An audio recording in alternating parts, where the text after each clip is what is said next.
I have with me Ben Shears, the president of Tri-3 Prospecting. Home base is Fort Wayne, Indiana. Yes, not only are us crazy prospectors in the Midwest and Ohio, we're actually in Indiana too. There's quite a bit. Yeah, I created a group on Facebook, Tier 3 Prospecting. Right now, we got about 35 people on Facebook who are members. And we have about 10 other people who don't have a Facebook and they're still, like to be affiliated when we're going out. I'm trying to get a lot of people's opinions on dates, when to go and have outings and do raffles and stuff like that. It's, there's no dues, there's no, it's not like you got to pay to get in. It's basically, if you want a sticker or a shirt, you pay for that, and that's it. There's no profit for nothing.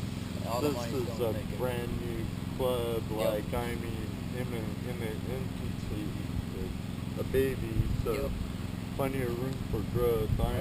I'm a member of it on Facebook, and I came out to Oktoberfest pretty much because I wanted to meet you for sure, and I wanted to meet Kent, Lackler, and Scott.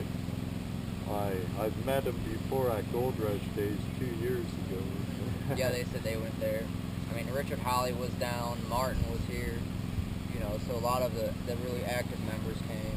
Yeah, it was a nice event. I'm glad I made it. Jim put on a good show. Yeah. Those fireworks you guys had last night. Fireworks, really pulled pork, it was pretty good. Yeah, pulled pork dinner. So how long have you been into prospecting, and what inspired you? Was it Jerry, your dad, or? Really, when I was a kid, I was always out playing in the sandbox, playing with heavy equipment in the sand and doing all that. Sound like my grandson. When I was probably 5, I think, my family all went to a trip out to Utah to go visit other family members, and we were all in this old Lincoln Continental. I mean, a big boat, and we were packed in there. And me and my grandpa went up on a mountain in Utah, and we just started picking rocks. And when we came back, we had probably 7 bags of rocks throughout the whole car. I mean, in the engine compartment, in the trunk, and the floorboards. I can understand that. I bring back rocks home from everywhere. So after that, I've always been into geology. I mean, geology was my favorite subject in school, and it just kind of grown, and I just kept reading about it, and reading about the glaciers, how they came down. And probably 3 years ago, I started getting into prospecting. Cool. You're also a heavy equipment operator. Yes. Now, I went to Columbus, Ohio, and did my heavy equipment schooling, and got my OSHA 30-hour card, and I'm a pipe layer for an excavation company. So I'm always playing in the dirt. Playing in the dirt always. I keep telling Judy we need to get our grandson to be a heavy equipment operator. He loves excavators and bulldozers and stuff, and I'm like, do it. I'll put you to work on a claim out west. Come on. But that's cool. About 3 years, and you dredge here in Ohio and Indiana. I started off, like everybody does, kind of hand painted. But I started off straight high banking. I had a 10-inch wide custom high banker I made, and had it adjustable. Everything was adjustable, and I loved it. I mean, it was a 1-inch water pump. I mean, you could pack it in the back of a small car, and you could take 2 people shoveling it constantly, and it would still have not even a 1% loss on it. And I sold that to a guy in my group because he wanted to get started, and he got tired of running a stream sluice. So I was like, here, take this. You have all my mats, the pump, the hoses. It has a slow Ross where just make sure you set it up level, like you do everything. And he loves it. He put some gold hog matting in the back of the, at the end of the sluice and ran it, and he didn't find anything. So he's happy with it. He's really thrilled. Very good. And you moved up to a dredge. Yeah, after my high banker, I have an old Keen 2-inch dredge that I started off, and I still have it for shallow water, creeks, and stuff like that. And I have a 4-inch Keen 3-stage that I run. I go diving with it when I'm in deep water. Yeah, there's some must on it. Anything over a 3 or older, right? Yeah. There's some But it's, I mean, it's so much different. You know, a couple of my videos on YouTube that I posted. yeah, I mean, of me dredging, and it's just being under the water. You can see so much better. You can see so, you know, it's just cool watching everything go through the suction nozzle. I agree. I have a little window I use when I'm lawn arming. It's over there because you could see things a lot clearer if I don't have to go completely under yet. So it's a whole different world up under there. I love it. So I've heard you found some pretty decent gold in the area. Yeah, it's, there we're at here. I pulled out so far this year that I have panned out probably almost 4.5 grams, just in a, you know, probably a 20 by 60 foot area. You know, and I was up on the bedrock earlier today and found a couple nice flakes and a lot of finds for the hour I ran. I mean, there's probably over 1,000 little microscopic gold.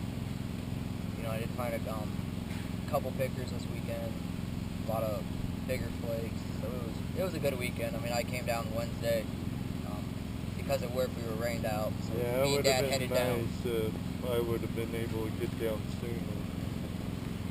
But it's a great area. It's you know, you gotta, you know, have an electroscope and knowing how to read a creek takes a lot. Yeah, when we were checking out your electroscope last night, it's pretty neat.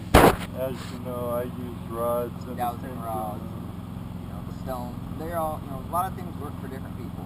Yeah. You know, if somebody doesn't like one thing, you have another option. I wouldn't mind trying some technology, though. I was going to talk to Ken about demoing one of theirs, but there'll be other times. I'll see Ken up at Athens or down here again.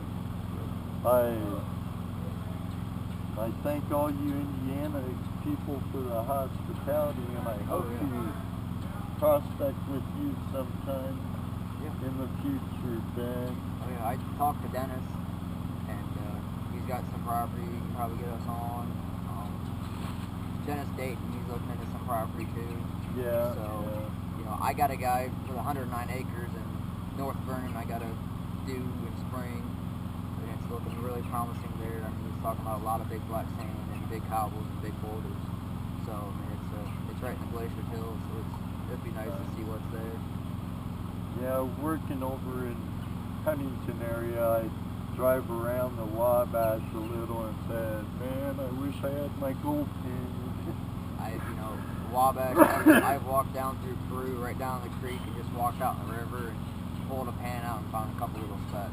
Well, I have a picture of that I'll show in this interview, matter of fact, is a picture of a little flake we pulled off the Wabash, and I don't want to know where on the Wabash.